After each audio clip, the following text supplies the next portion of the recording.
Toto ọma na odogwu bụ onye mmiri. Ọgbanje mmiri. Ọgbanje mmiri. Ọ ka arụ na-ajụ oyi na mgbakacha arụ aghara adụ na ndụ. Ịghọta aghara adụ na ndụ. Ezumike ịnala ana. Ịnala ka ndị gboo si were ana ma edokwuru ebe dị mma. Onye orimiri. Nnukwu nwoke amụrụ mbọsị oyi wuru mbọsị oyi na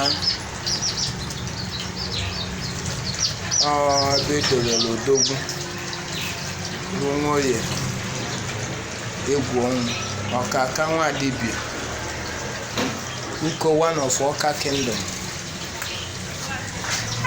Uko Obalatule Dibia na-eme ọbara ọra. Ọnọdụ enyere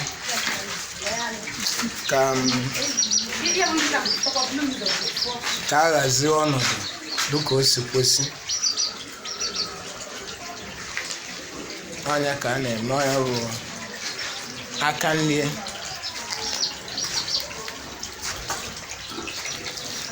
Ọnya bụ aka nri. Asị ngige na anọdo ụkụta azụ ụgha aka ịrụrụ mma. Ịrụrụ mara mma mana ụkụta azụ ụgha amanarị. Emekwa anya bụ na anyị kwụkwụsie ka anyị kwụ chimchim no shaking. Na onye nne ya zelu ụlụ na-eji ọkpa agbawa mgbọ.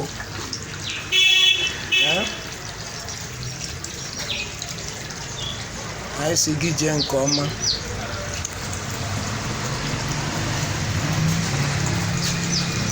A sị gị elikwana isonye ekwukwe n'ọnwa ka ị n'ụwa.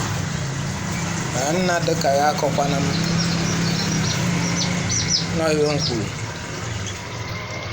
Nna dịka ya akọkwana m na nwoke gbasiri ike.